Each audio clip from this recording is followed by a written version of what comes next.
Garrett, let's start in the Southeast because you and I got into a little bit of a debate. And I don't know if we want to talk about this now or after we go over the quarterbacks, but we kind of disagree on the caliber of quarterback in the Southeastern Conference this year. You're a little bit down on them. I'm thinking they're one of the deeper conferences. So I guess let's jump into the list that we came up with and we can talk about, comparing that to other conferences here in just a second.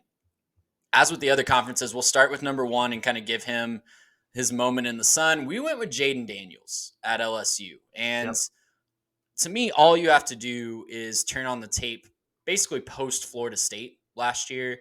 He had a little bit of a rough opener against the Seminoles last year, but after that, he was the reason that LSU was able to drag themselves to the SEC West title last year, right?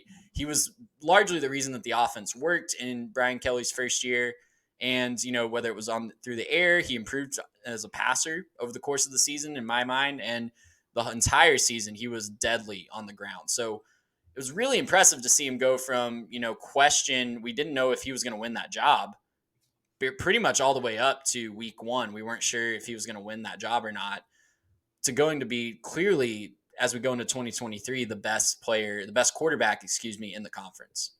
Yeah, I mean, he by far, I think, is the most proven and I think the most talented quarterback in this conference. I think he's going to be a serious problem. And I think we're going to be talking about him in a year as a guy who you're talking about. Where does he get drafted? What does he mean to a team? What's his combine look like? Stuff like that. He could be very, very special by the end of this year. And when you mention a rough start against Florida State, it was rough in terms of the outcome, and there were definitely some things that Florida State did, but just from a numbers perspective, he completed 73% of his passes with 2 touchdowns. He also ran for over 100 yards in that game, too. Yeah. So, not necessarily lighting it up. The 209 yardage, not a massive number, probably needed to do a little bit more there, but not necessarily the worst start if we're talking about a rough start. But I think it's just the numbers for the rest of the year were so fantastic that it seemed like a rough start just because he looks so much better the rest of the year. Total numbers on the year: 68% completions, 2,900 yards, 17 touchdowns to just 3 interceptions. Also ran for almost 1,000 yards and 11 touchdowns as well. Look, at the end of the day, maybe not always the scoring numbers you looked. He did have, kind of a rough game against A&M, rough game against Arkansas, where he didn't necessarily play his best. That was a Um, frozen tundra in that that game, was if a, you that was a remember. rough game for them, and that should be noted as well. But not always his best effort in every single game. There were a couple of stinkers, but he was pretty consistent. He was pretty solid. And the athleticism was really the place to be. Even in some of the games where he maybe didn't show up with his arm, he was able to keep things going with the legs. You can look at the Auburn game where he, only passes 8 for 20 for 80 yards, but 16 rushes, 59 yards, and a touchdown kind of helped them get over the top against Auburn. And then also, you look at the A&M game again, the 189 yardage through the air, 60% completions, but 12 carries for 84 yards. Ultimately, in a losing effort, but he did keep things, sort of close and sort of competitive for the majority of that game. And so, I think when you look at what he brings to the table, what Jaden Daniels does, he's an athlete, he's a leader.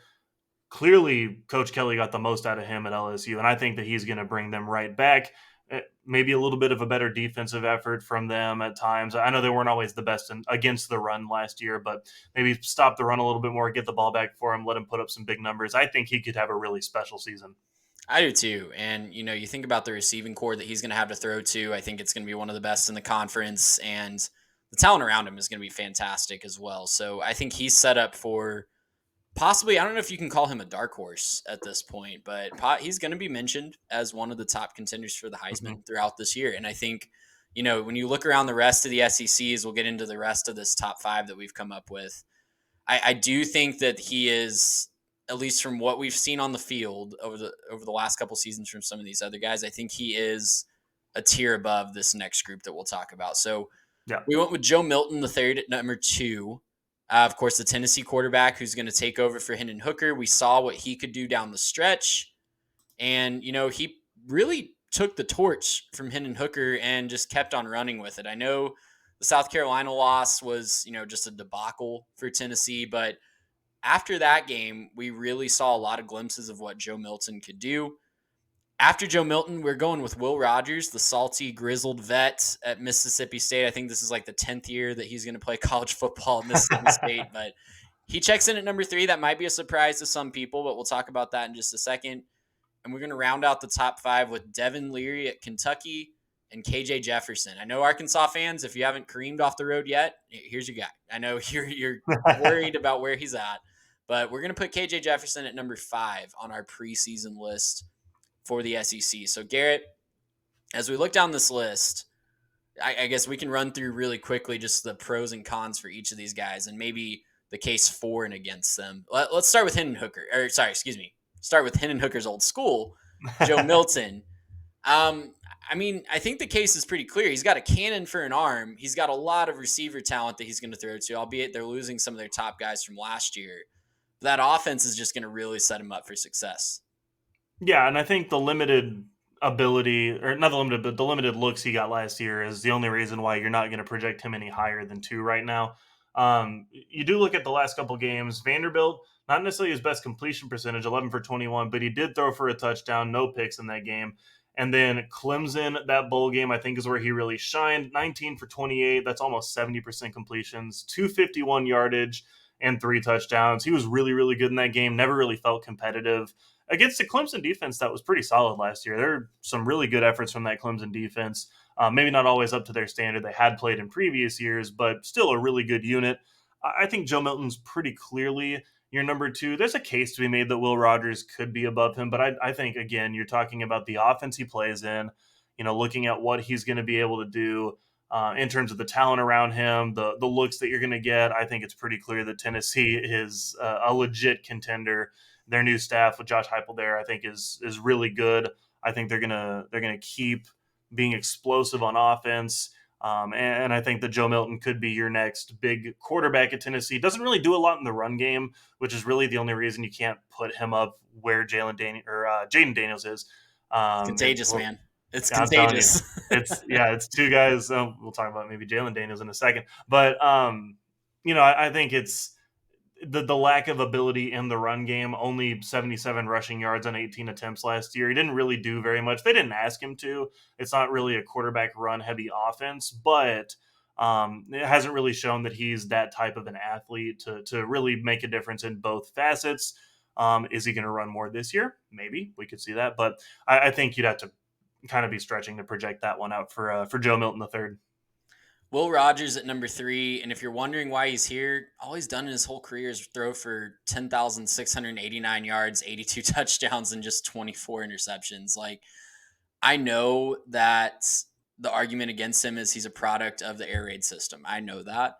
But if you just look a little deeper than that, if you actually watch the games, Will Rogers is an elite college quarterback. I don't know. We'll talk about next spring where he stands in the draft, and we'll get another season of film on him running a different offense because it looks like Mississippi State is not going to continue the air raid without Mike Leach this year. But I mean, Will Rogers, he's a proven winner in the SEC. All he does is, carry Mississippi State to wins that you don't think Mississippi State should get. And he is a big, big part of those games. He takes care of the football. He, distributes the ball to multiple different receivers. He throws it he has a career 70.7% completion percentage. Like, Yeah. what's not to like about Will Rogers? Well, and you can talk about the fact that he's just a system of the air raid, but we've seen some real bad quarterbacks in an air raid Oh, system. absolutely. Yeah. It's not You easy have to just be because capable in any offensive system. right, like you and me, we're not succeeding in the air raid offense because we're not those guys. You're right, we're not that level of quarterback. Pretty much everyone who's going to listen to this isn't going to succeed in an air raid system because you're not that guy, right? But Will Rogers is a very talented quarterback with really good accuracy. And I know they may not run the air raid the exact same way. Obviously, with the passing of Mike Leach, it's extremely sad, and hearts still go out there. But it'll be a little different this year in terms of what the offense is going to look like.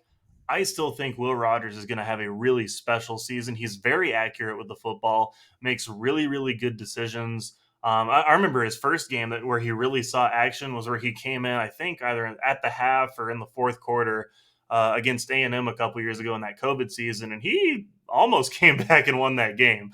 He really put A&M to task there and almost came back on his own and mop up duty. So Interesting, obviously, to watch what he's going to do in the post Leach era. But I mean, again, last year's statistics, if you really just want to dig into them, 68% completions, 3,974 yards, 35 touchdowns, and 8 interceptions. That's extreme efficiency. He's not a factor in the run game, but I think he's shown a lot in what he can do in the pass game, and I think he'll continue to be successful. Passed for over 400 yards 3 times last season, and I'm looking for 200-yard games. He only had what, 5, maybe 6 with the bowl game, 200-yard games. So extremely good numbers for him. Several multi-touchdown games. Really, really talented quarterback, and I think maybe the best arm talent in the SEC. As we move down the list, we're getting into the bounce back territory. Guys that we've seen do it before, and we're excited to hopefully see do it again this year. But kind of had down seasons by their standards last year for different reasons, and mostly injury related for both of these guys. So Devin Leary transfers over from NC State to Kentucky to take over for Will Levis. And if you were listening to this show last August, you know how high I was on Devin Leary. You know how high as a show we were on Devin Leary. I think, correct me if I'm wrong, you guys, I think both you and Mitch picked NC State to possibly contend for the college football playoff last year.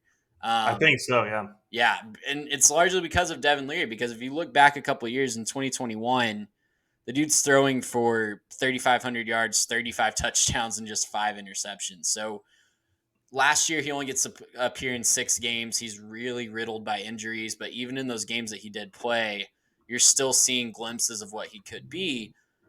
I'm really excited to see him run this Kentucky offense. I know we usually think of Kentucky as run first. To me, Devin Leary could be what we hoped Will Levis was last year. And maybe if Devin Leary can't get it done in Lexington, then we just think it's a curse, right? We think it's just don't hype up the Kentucky quarterback because they will not live up to the hype. But to me, I'm looking at Devin Leary as a guy that can definitely carry that baton and be who we hoped Will Levis could be last year.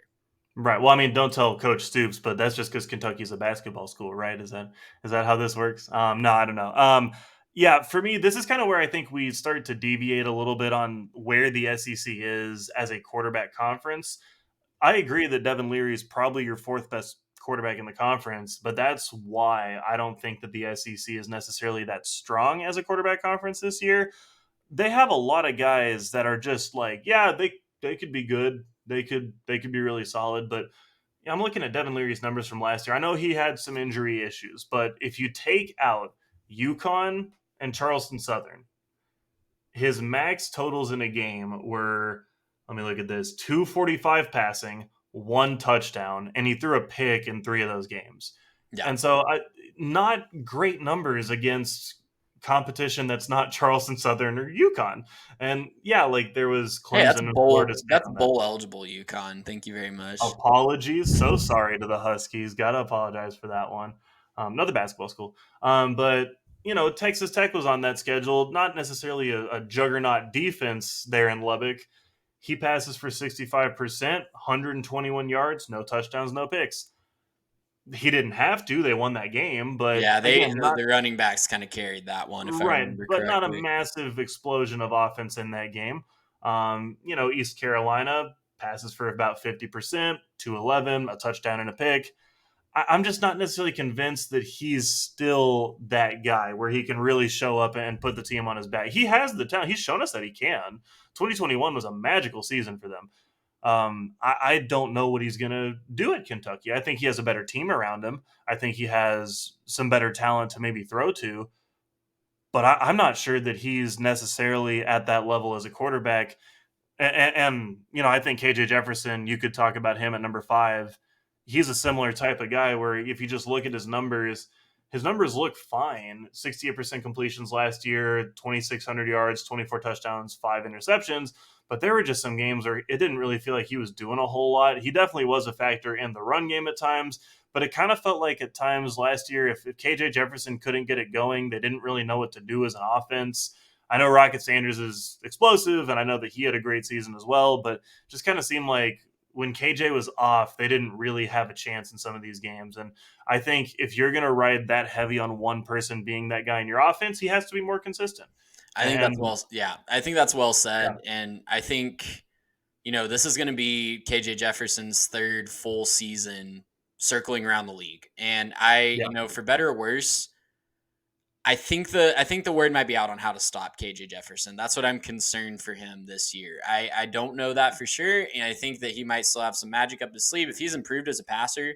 If he can make those more difficult throws, because the completion percentage is pretty good throughout his career. It's 65.5%. That's not bad by any stretch of the imagination. It's also mhm, taking into account some early career struggles, but I think so many of those are just auto completions, and you look at the more difficult throws, and that's what KJ struggles to make. yeah, The outside of those auto completions, the screens, the bubbles, the 5 yards from the line of scrimmage, that's where KJ really struggles to make a difference. And more and more defensive coordinators, they're not dumb. They can realize how to rein that in and make that work for their defense better. So that's what I'm concerned about with KJ this year. I do really want to see before you know, Arkansas fans will tell you that he's the unquestioned number one quarterback in the conference. And before I go that far, even moving up higher than 5, I really want to see if that improved accuracy down the field can right. come to fruition. Well, Yeah, and improved accuracy without Traylon Burks, which was the question that going into yeah, last year, yeah, was what happens now that Burks is gone? He was amazing as a wide receiver, but he was probably running underneath a lot of those passes, and you don't have to be that good if you're throwing the ball downfield to Traylon Burks. And again, this isn't to say that KJ Jefferson's a bad quarterback. We're not saying he's bad. He is top 5 in the SEC, which is going to be enough to get Arkansas over a few games they probably don't deserve to win just on a team versus team basis, because when you have a guy like that, you can put the team on your back. Look at the Brigham Young game last year when they played BYU, complete 72% of his passes, 367 yards and 5 touchdowns. That game was wraps. That yep. you didn't need to worry about it.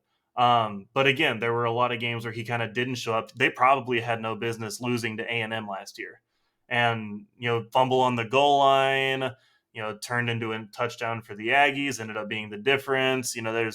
There were just a few plays where I looked at him and I said, yeah, their offense kind of disappeared for like 2 quarters of that game.